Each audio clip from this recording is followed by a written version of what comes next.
이는 하나님의 말씀입니다. 말씀하옵소서 주의 종이 듣겠나이다. 계속해서 반복할게요. 여러분, 저의 이름은 도마입니다. 영어로는 토마스라고 하지요. 도마는 히브리식 이름이고요, 헬라어로는 디두모라고 합니다. 디두모는 쌍둥이라는 뜻이죠. 제가 쌍둥이인 거 아셨습니까? 에서와 야곱만 쌍둥이가 아니라 도마인 저도 쌍둥이였습니다.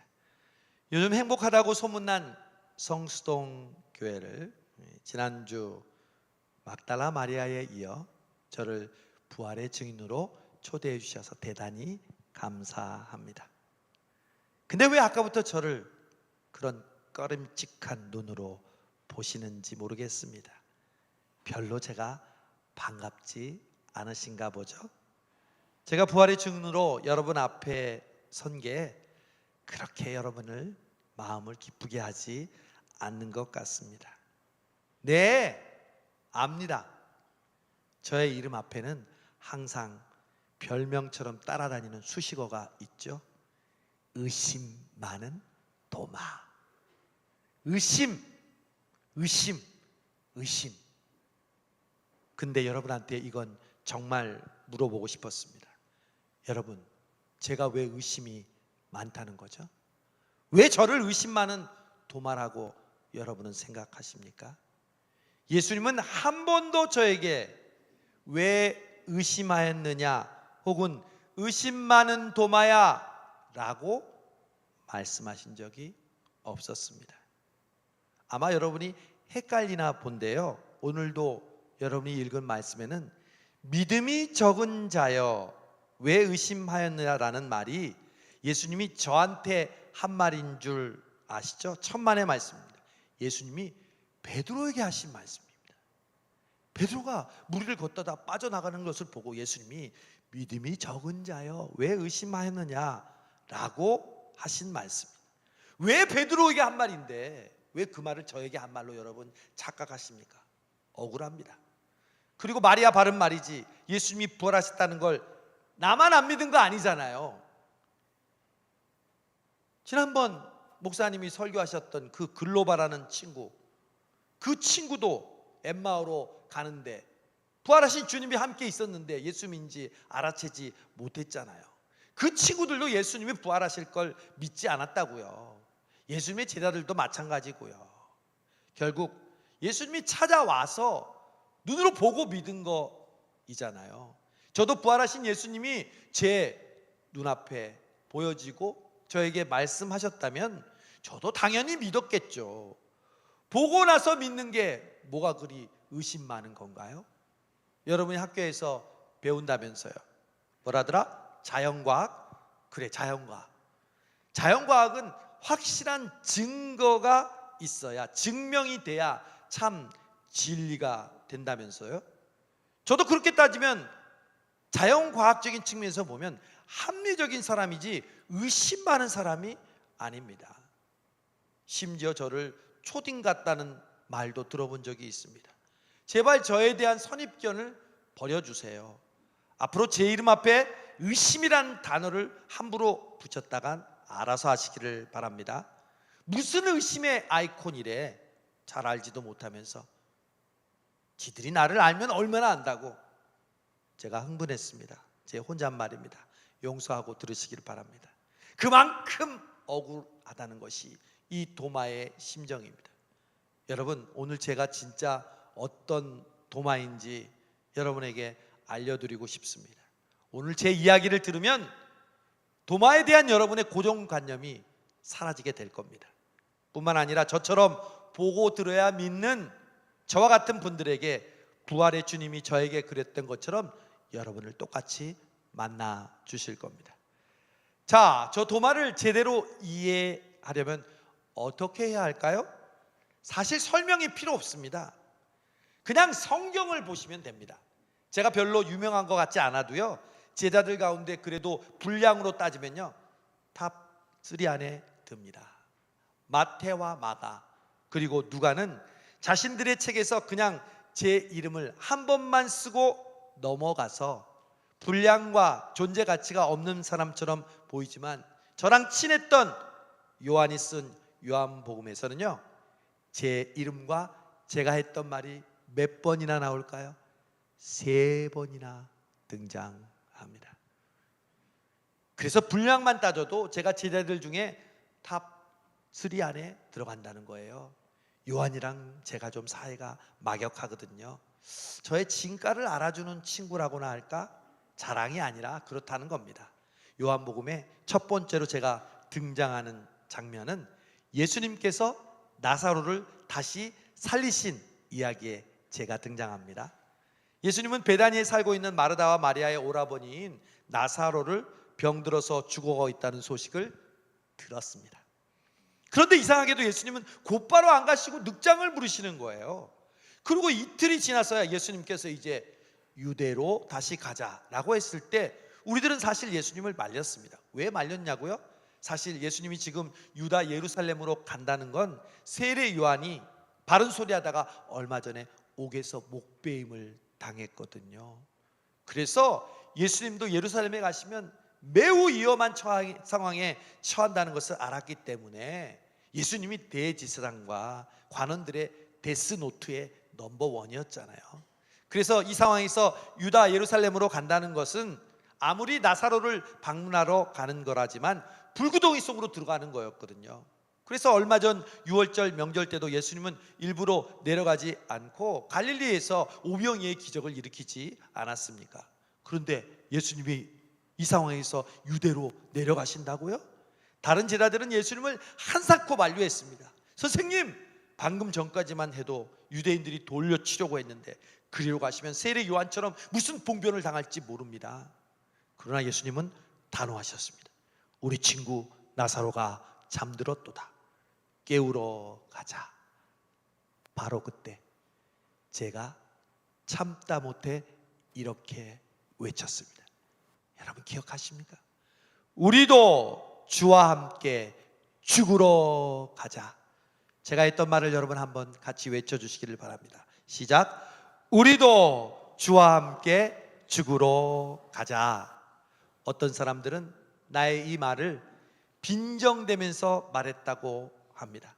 또는 체념하면서 혹은 분위기 파악도 제대로 못하고 이 말을 했다고 자기 나름대로 해석합니다. 천만에요. 제가 그때 얼마나 심각했는지 아십니까? 설사 예수님이 죽으러 가는 길이라고 해도 스승이 가자고 하시는데 그러면 제자인 우리도 죽으러 가야 하는 거 마땅한 거 아닌가요? 그래서 주님과 함께 우리도 죽으러 가자 그렇게 이야기했는데 뭐가 잘못됐습니까? 죽기까지밖에 더 하겠느냐고요. 그게 나 도마의 진심이었습니다. 주님과 함께라면 뭘 주저합니까? 예수님을 등에 업고 높은 자리 차지하려는 그럴 때는 언제고 그렇게 큰 소리치며 싸우더니 힘든 상황에 부딪히니까 꿀먹인 벙어리처럼 뒤로 물러서요. 저는 그런 인간을 제일 싫어합니다. 겉다르고 속다른 인간들. 자기한테 이롭고 자기가 높아지려 할 때는 간이라도 빼어줄 것처럼 하다가도 자기가 조금 손해보고 자기가 희생할 것 같으니까 꼬리를 감추고 사라지는 인간들. 남이 박수 쳐주는 자리는 서로 올라가려고 하고 남이 알아주지 않는 자리, 보이지 않는 자리는 슬금슬금 외면하는 인간들. 나 도마는 적어도 그렇게 살고 싶지는 않았습니다. 그래서 우리도 주와 함께 죽으러 가자라고 했던 것입니다. 여러분도 지금 여러분들이 우리 성수성교회가 어려운 상황에 처해 있을 때 누군가의 희생과 피와 땀이 필요할 때 우리 함께 주님과 함께 죽으러 가자 저처럼 얘기할 수 있으시겠습니까? 그럴 때 나선 제가 그렇게 큰 잘못입니까? 두 번째 제 이름이 등장하는 건 예수님께서 최후의 만찬을 하시고 우리들의 발을 씻어주신 후였습니다. 분위기가 사뭇 진지하고 무거웠습니다. 예수님의 그날 말씀은 마치 유언을 하시는 것처럼 진지하게 들렸습니다. 이런 말씀이었죠. 내가 너희를 위하여 너희들이 살 곳을 준비하러 간다. 가서 준비가 끝나면 내가 다시 와서 너희를 내게로 인도해서 나 있는 곳에 너희도 있게 하겠다. 내가 가는 곳에 그 길을 너희가 알게 될 것이다. 아니, 예수님이 이 와중에 뜬금없이 혼자 어디를 가신다는 겁니까? 이런 황당한 소리가 어디 있습니까? 다 예수님이 메시아가 되기를 목 빠지고 기다리고 있는데 지금 혼자 어디를 가신다는 겁니까? 다른 제자들은 무슨 말인지 몰라 눈만 껌뻑껌뻑 뜨고 있었습니다. 모르면서도 누구 하나 그게 무슨 말인지 물어보는 친구가 없었죠. 저는 그게 답답했습니다. 자식들, 예수님에게 잘 보이려고 예수님 칭찬하는 소리, 그런 소리는 어김없이 하면서도 싫은 소리, 안 좋은 질문은 감히 하지도 못하고 벙어리처럼 있는 겁쟁이들. 누가 더 높냐고 싸울 때는 그렇게 목에 핏대를 세우면서 언성을 높이면서 싸우더니 지금은 조용한 한심한 용기 없는 놈들. 그래서 저는 그 자리에서 예수님께 돌직구를 날렸습니다. 그게 나니까요. 예수님이 어디로 가는지 모르는데 어떻게 우리가 그 길을 갈 수 있단 말입니까? 여러분, 모르는 걸 모른다고 하는 게 잘못입니까? 예수님 지금 어디를 가신다고 하는데 우리는 그 길을 알지 못하는데 어떻게 예수님을 따라갈 수 있냐고 저는 물었을 뿐입니다. 이때 예수님이 뭐라고 대답했는지 아십니까?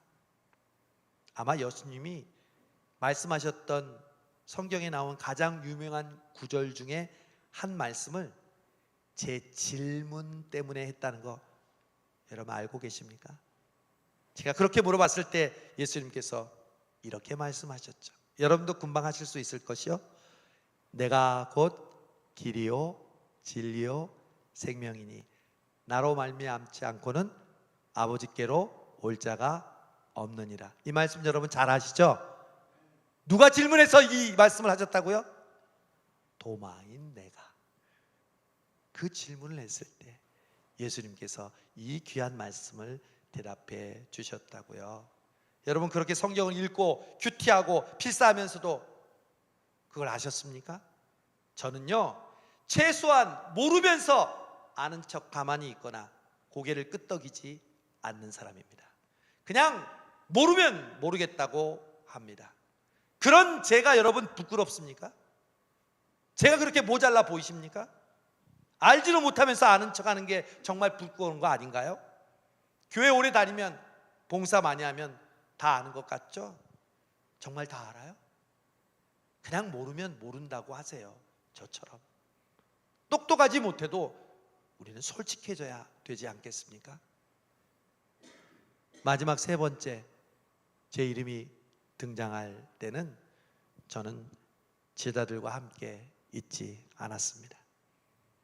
요한은 부활하신 예수님께서 10명의 제자들에게 나타났을 때 가룟 유다는 죽고 없고 그리고 나만 빠지고 없었다고 요한은 기록합니다. 여러분 왜 제가 모든 제자가 모였을 때 하필이면 저만 빠졌을까요? 그 이유가 궁금하지 않으십니까? 그냥 실수로 우연히 그 모임에 제가 빠졌을까요? 아니요. 제가 얼마나 오랫동안 함께했던 제자들인데요. 지난 3년간 나는 모든 것을 버리고 그들과 함께 먹고 자고 동고동락했습니다. 제가 예수님이 십자가를 지실 때 비록 다른 제자들과 함께 도망갔지만 그들이 모였을 때 왜 떠나고 싶었겠습니까? 아니요. 여러분도 마찬가지일걸요. 이유 없이 교회를 떠나는 사람은 없습니다. 누군가 교회를 떠난 사람은 다 그 이유가 있습니다. 누군가 여러분의 공동체로 들어오지 못하는 사람들은 다 그 이유가 있습니다. 절대로 누군가 교회를, 공동체를 떠났다고 그들을 함부로 정죄하거나 비방해서는 안 됩니다. 교회로 선뜻 들어오지 못하는 사람을 믿음이 없다고, 교회의 중요성을 모른다고 함부로 판단하지 말아야 합니다. 나 도마는 주와 함께 죽으러 가자고 할 만큼 위험을 무릅쓰고 주님과 함께 예루살렘으로 갈 것을 주장한 사람이었습니다. 그게 예수님이 원하셨던 바였고요. 그런데 결국 예수님은 잡히고 죽임을 당하셨습니다. 처음에 경안이 없던 제자들은 슬금슬금 정신을 차리더니 나를 바라보는 눈빛이 달라졌습니다. 전부 다 말은 하지 않지만, 야, 네가 그 전에 예수님과 함께 예루살렘으로 가자고 했지, 죽으러 가자며.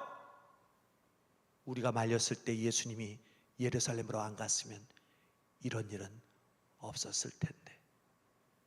모든 책임을 나에게 돌리는 듯한 그 비난의 눈빛, 수군거림, 나를 경계하고 나를 멀리 따돌리려는 그 모습. 나는 갑자기 왕따가 되었습니다. 그렇게 당당했던 나도 따돌림을 당하는 순간 나의 올곧은 자존심도 바닥을 내리쳤습니다. 죄책감이 몰려오기 시작했고 완전히 나의 믿음이 무너지는 것 같았습니다. 그리고 거기서 헤어나올 수가 없었습니다. 정말 내가 가자고 해서 예수님이 그렇게 된 건가? 예수님을 그때 말렸어야 했나? 여러분은 자신이 오랫동안 함께 사랑했던 사람들과 헤어져야 하는 경험을 해보신 적이 있습니까? 모든 책임과 원망을 나에게 뒤집어 씌우는 그들. 그래서 나는 그들을 떠났습니다. 아니, 정확하게 말하면 내몰려서 떠났습니다. 그렇게 홀로 지내던 어느 날 나는 충격적인 소식을 듣게 되었습니다. 제자 중에 한 명이, 그래도 저의 친한 제자가 저에게 이렇게 와서 그러는 겁니다. 우리가 주를 보았다.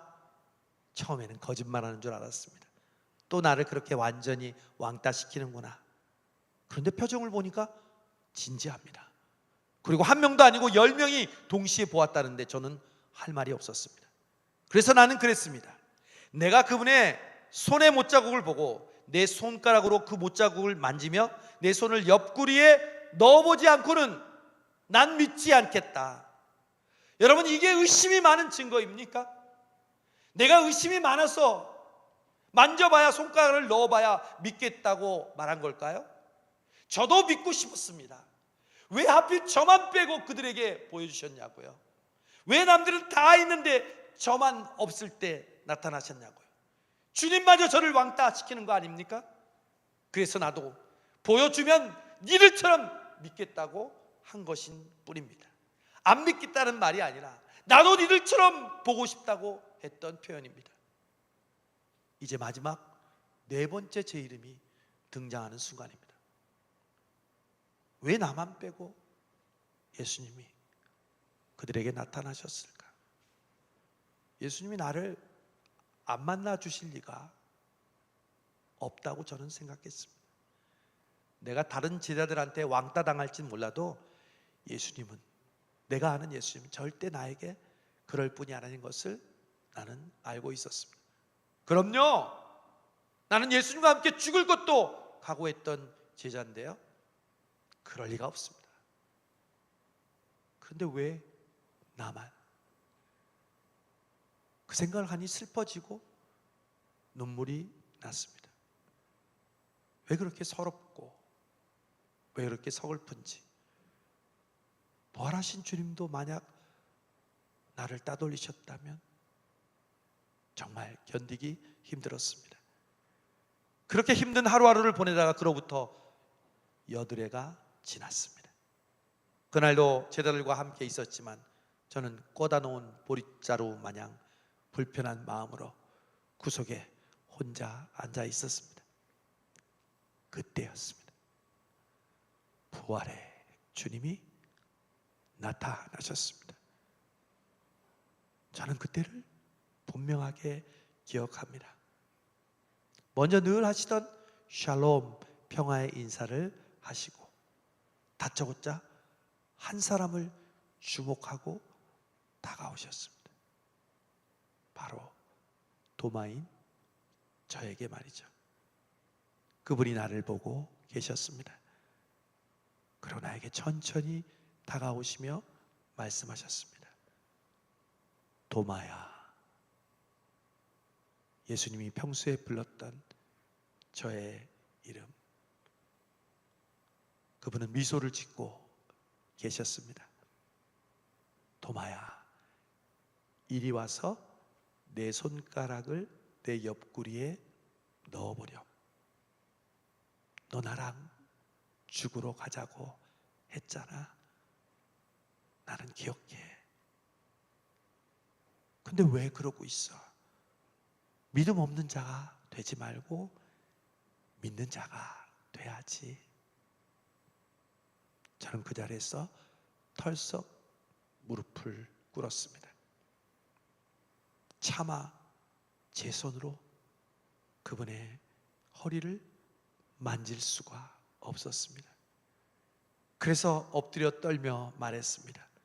주님, 주님은 나의 주, 나의 하나님이십니다. 도마야, 네가 나를 본고로 믿느냐? 보지 못하고 믿는 자가 복된 거야. 여러분, 여기 있는 여러분이 저보다 복된 사람임을 아십니까? 저는 주님을 본고로 믿었지만 여러분은 주님을 보지 못하고 믿었으니 여러분은 저보다 주님이 말씀하신 것처럼 복된 사람들입니다. 혹시 이 자리에 저처럼 도마 같은 분이 계십니까?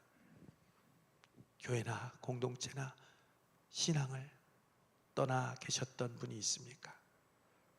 사람으로부터 실망하고 혼자가 되신 분이 있습니까? 겉으로는 함께지만 실제로는 혼자이신 분이 계십니까? 겉으로는 교회에 열심인 척하고 남들 앞에는 봉사하는 척하는 저들, 그러나 실제의 믿음은 전혀 다른 이중적인 삶을 사는 저들을 보면서 나는 저렇게 살고 싶지 않아. 왜 다른 사람들은 다 느꼈다고 하는 그 은혜 받는 그 모습이 나는 아직도 마음이 열리지 않는 걸까요? 실제로 봉사하고 남들보다 헌신하고 있지만 이 공허함과 이 답답함, 그리고 모든 걸 내리고 싶은 이 마음은 도대체 뭘까요? 다른 사람은 어려울 때 기도하고 응답받았다고 좋아하는데 저는 아무리 기도해도 그 응답이 보이지 않고 오히려 더 힘들고 내 신앙이 꼬이는 것만 같습니다. 공동체 속으로 들어가야 한다는 것은 알면서도 공동체에 대한 그리움도 있지만 내가 받은 상처와 아픔을 생각하면 차라리 그냥 혼자 지내는 게 낫다는 생각이 듭니다. 그리고 성수성교회 목사님, 굉장히 뜨겁고 열정적인 것 같은데 마음이 열리지 않는 분도 있을 줄 압니다. 여러분, 부활의 주님을 만나십시오. 보이는 것으로 평가하지 마시고 믿음의 눈으로 주님을 바라보시기를 바랍니다. 나 도마는 그렇게 부활의 주님을 만나고 막달라 마리아와 글로바가 그랬던 것처럼 부활의 증인이 되었습니다. 예수님은 그날 오로지 한 사람, 나를 위하여 나타나셨으니까요. 사도들은 부활의 증인으로 열심을 품고 주님이 명령하신 땅끝까지 복음을 전하는 복음 전도자의 사명을 수행하기로 작정했습니다. 저는 동방에 인도로 가도록 배당이 되었습니다. 그러나 인도는 제가 한 번도 가보지 못한 곳이고 너무도 험하고 벅참을 느껴서 몸이 약하다는 고실로 회피하려고 했습니다. 그러나 부활의 주님께서 나타나셔서 도마야, 두려워하지 말아라. 내가 너를 지켜줄 것이다. 너는 인도에 가서 복음을 전해야 한다. 때마침 인도에서 온 상인이 예루살렘에 와서 궁전을 짓는 자를 물색하고 있다는 것이었습니다. 그때 저는 그를 따라 인도에 가게 되었습니다. 거기서 복음을 전하며 세례를 베풀었습니다. 제가 기도하자 귀신이 쫓겨나고 병자가 일어나고 맹인이 눈을 떴습니다. 저는 건축비로 번 돈을 불쌍한 과부와 고아를 구제하는 일에 다 사용하였습니다. 왕은 공사에 진척이 없는 걸 보고 대노하며 저를 잡아 사형에 처하라고 명령을 내렸습니다. 저는 그때 기도 중에 있었습니다. 인도에 바라본 교도들이 기도하는 저를 창으로 찔러 죽였습니다. 그리고 지금 이렇게 부활의 주님과 함께 있습니다. 부활의 주님이 보이지 않아도 지금 여러분과 함께 계심을 믿으십니까? 부활의 주님은 저처럼 소외되고 믿음이 연약한 자에게 일부러 찾아오시는 분이십니다. 그 부활의 주님께 저처럼 여러분 고백하시기를 바랍니다. 나의 주, 나의 하나님이여, 내가 주를 믿나이다.